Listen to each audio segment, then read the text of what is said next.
Hello, all. So, in continuation to this series of what's new in 2024 release wave 1, let's talk about a new property in Business Central called instructional text property. Now, this property is introduced in the latest version and it is available, if I'm not wrong, with runtime version 1.0 and higher. Let's understand what this property is, and you surely would have seen it in other places. Now, before we get into it, let's see an example of where you would have seen it. Let's open our friend github.com. And you might have seen it in other websites also, that when you try to kind of sign in or navigate through the application, you see some instructional text. Like here, you see that this prompt is telling me in an instruction that I need to enter my email address. In the same way, the search button here is telling me that I can use this area to search or jump to. Now, this is not a text that is written inside it. It is just an instruction for the user so that user can use this website easily. Now, let's understand it from the context of Business Central.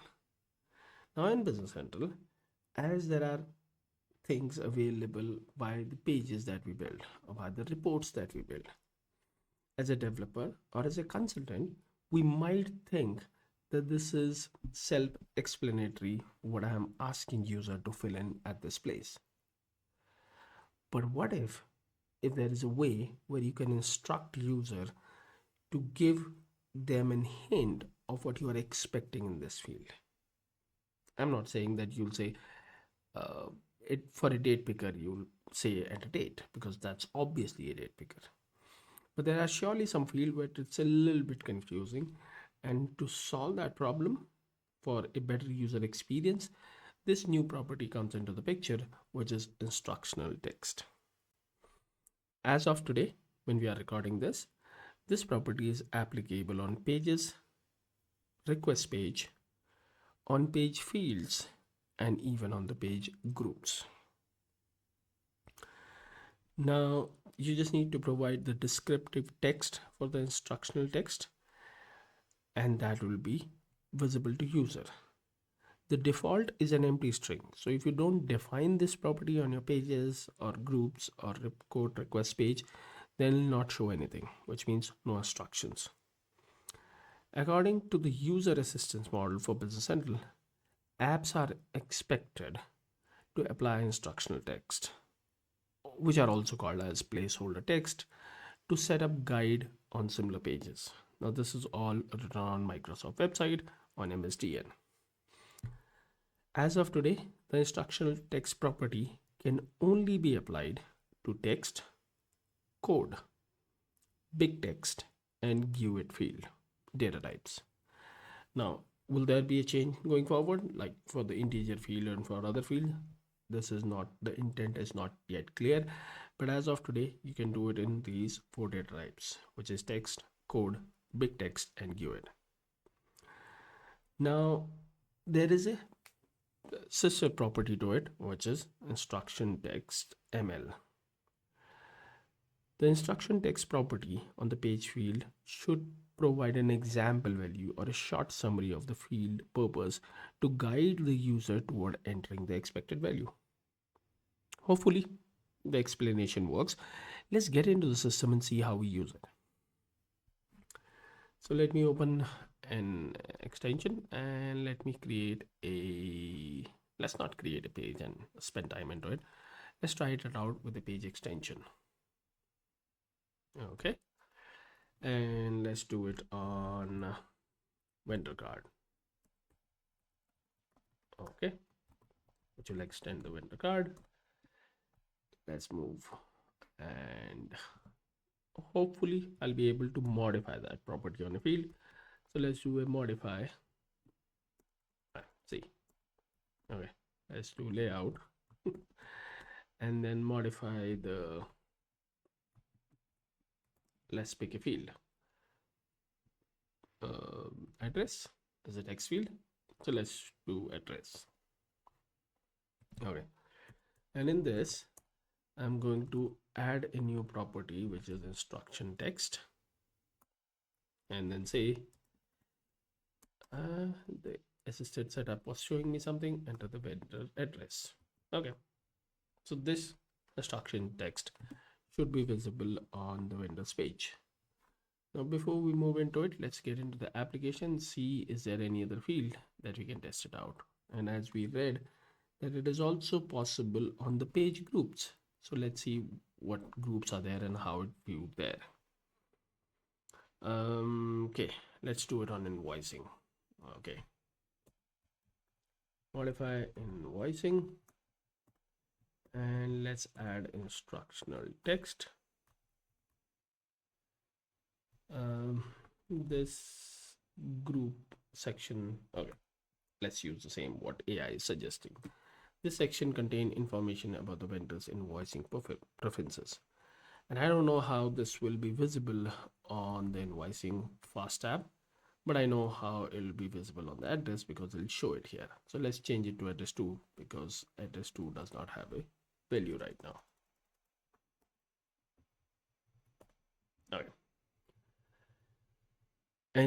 Let's try it out somewhere where Microsoft is saying it's impossible. Let's try it on zip code and see what happens. Okay.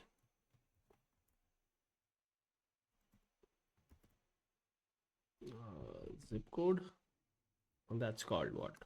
Some kind of code, postal code, which is hopefully is a code field. It seems, yeah, it's a code field. So let's figure out something else. Let's pick a integer somewhere or decimal somewhere. Okay, let's try it out on the buy from archive doc. I think there should be a error when I'm trying to use it, or warning when I'm trying to use it on a numeric field if that is not supported, but let's see that. Okay, instructional text, and if you see, I can't even see that what it is saying. Buy from archive doc is not found. Okay, let's see. Buy, oh, that field is not added, so let's add that field. Add last in general field buy from archive doc. Okay, and also let's add the instructional text. Can I do that? Okay, let's use the same one what is generated, and now you see that the instructional text property error message is here, which is saying that you can only use it on big text, code, and keyword. So as of today, as I said, you can only use it in the 4 available data types and not on any other field. So let's remove it and let's publish this extension to see how it looks into our environment here. Okay, I'm publishing this. That should go to my sandbox environment, and we should be able to see how it looks on that page. Okay, so as soon as this pop up on the field, I'm sure that will show a text as you are seeing on the screen behind the scene here, but how it look into the groups I'm surely interested in. So first click it into here, and as you can see here, it tells me that I need to enter the vendor address here, and as soon as I'll enter the value, it will be removed. But let's see how it looks on the invoicing. Okay, so instructional text is kind of is acting as a subheading on the group when you are adding them. So if you want to instruct something, it will not be going away when I do things, because this will remain as it is. It's just a text. If you want to add some detail into a group, then you can use instructional text, but with context to a field. As soon as I enter a value, the instructional text will be removed automatically as it happens in any other application where you have seen that. But in context of the groups, it'll just be visible all the time and never go away.